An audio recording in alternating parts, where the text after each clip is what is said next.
Welcome to our YouTube channel. आज हम एक और लेक्चर के साथ आए हैं। आज का लेक्चर जो है वो कंसिस्ट कर रहा है एक एमसीक्यू पे। एमसीक्यू यहाँ पे लिखा हुआ है केपीके और फेडरल के बुक में। ये शॉर्ट क्वेश्चन नंबर 4 है, चैप्टर नंबर 3 जो कि फोर्स एंड मोशन के टाइटल से है। वहाँ पे आप लोग जब बच्चों एक्सरसाइज में जाएंगे तो वहाँ पे कंसेप्चुअल क्वेश्चन नंबर 4 वो इस स्टाइल का होगा, और उसी कंसेप्चुअल क्वेश्चन नंबर 4 को ईटा के एग्जामिनर ने एमसीक्यू के स्टाइल में बताया है। चीज़ इंतहाई आसान है। आपको लग रहा होगा कि ये बहुत कॉम्प्लिकेटेड एमसीक्यू है या ये शॉर्ट क्वेश्चन इंतहाई कॉम्प्लिकेटेड है। चलें इसको समझते हैं। फॉर एग्जांपल मैं एक टावर पे खड़ा हूँ, क्योंकि यहाँ पे जिक्र जो हुआ है टॉप ऑफ अ टावर का हुआ है, तो हम यहाँ पे एक टावर ड्रा करते हैं और देखते हैं कि इस टावर से जब आप दो बॉल्स को फेंकेंगे तो इन दो बॉल्स का फ्यूचर कुछ टाइम के बाद क्या होगा। सो ये रहा बॉल ए, और दूसरे बॉल को हम एक और कलर से रिप्रेजेंट कर देंगे, and for example that is the red colour. बच्चों, दो बॉल्स हैं, एक बॉल को फेंका गया है टावर से, ये रहा टावर, और ये बुर्ज खलीफा का टावर है। आप लोग जानते हैं बुर्ज खलीफा को। ओके, अच्छा, फॉर एग्जांपल इन दो बॉल्स को एक स्पीड से फेंका गया है।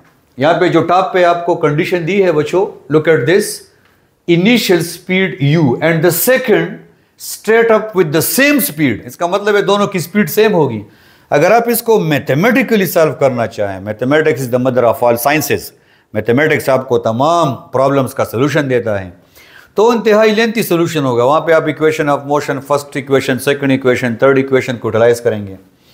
हम इसको आसान कंसेप्चुअली समझते हैं। बार बार बच्चों में अपने लेक्चर्स में रिवाइज करता हूँ। कम्पिटिटिव एग्जाम्स में जो ईटा के एग्जामिनर का मेन मकसद है वो पीएचडी इन फिजिक्स प्रोड्यूस नहीं करना है, बल्कि उनका मकसद ये कि दे नीड स्मार्ट ब्रेन्स। उन्हें ऐसे ब्रेन्स चाहिए जो कि आगे चल के सोसाइटी की खिदमत कर सकें। सो लिहाजा यहाँ पे आपने अपने आप को कंफ्यूज नहीं करना है कि आप लेंथी मैथमेटिक्स में फंस जाएं।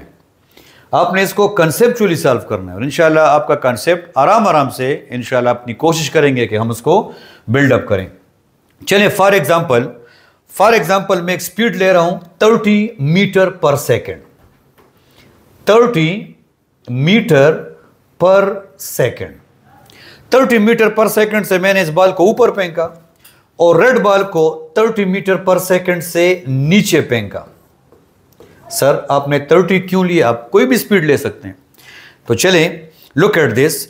अब मेरे दोनों हाथ में बॉल हैं, और मैं जैसे इसको फायर करूंगा तो ये जो बॉल हाथ में ऊपर की तरफ ले जा रहा हूं, उस स्पीड से ये बॉल नीचे की तरफ आएगा।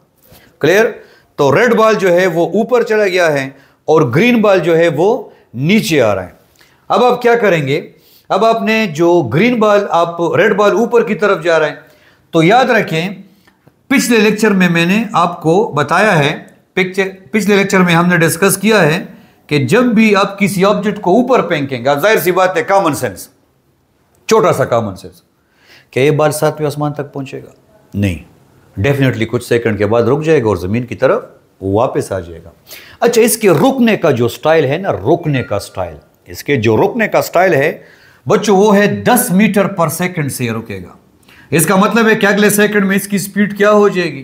20। अगले सेकंड में इसकी स्पीड क्या हो जाएगी? 10। अगले सेकंड में इसकी स्पीड क्या हो जाएगी? 0। अब जमीन इससे कह रहा है रा वापस शा चरतजे, तो जमीन इसको दोबारा नीचे की तरफ लेके आएगा, और अब इसकी स्पीड क्या होगी? 10। अब इसकी स्पीड क्या होगी? 20। और अब स्पीड क्या हो जाएगी? 30। मैं एक और कॉमन सेंस आपको बताता हूं। कभी ऐसा हुआ है कि आपने पत्थर तेज फेंका और आया स्लो हो? सवाल पैदा नहीं होता। कभी ऐसा हुआ है कि पत्थर आपने स्लो फेंका और आया तेज हो? सवाल पैदा नहीं होता।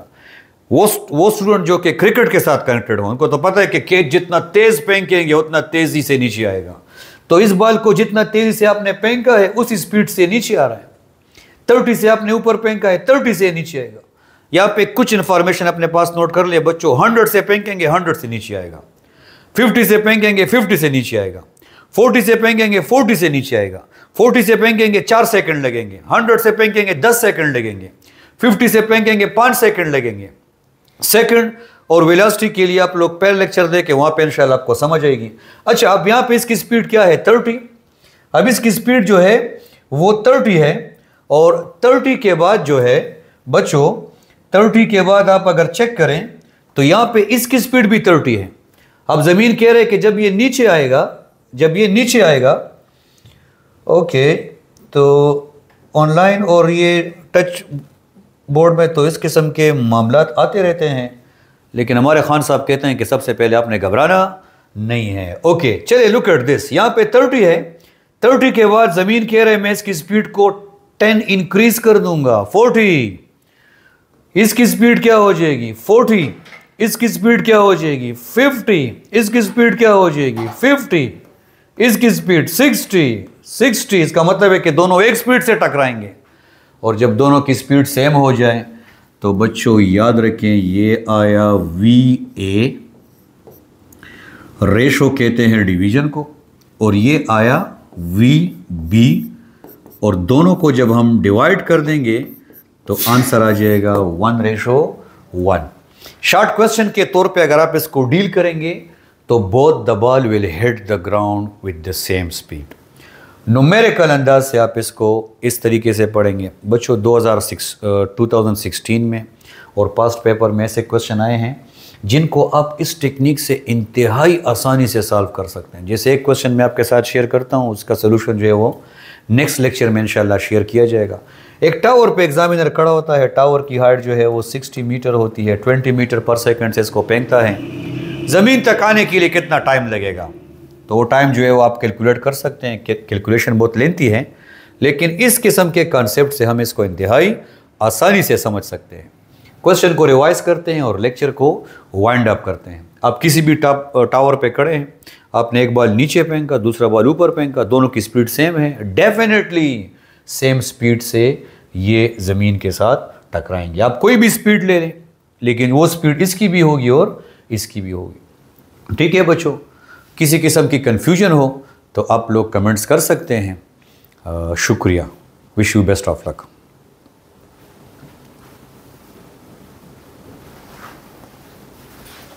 खैर के भाई कट के करना।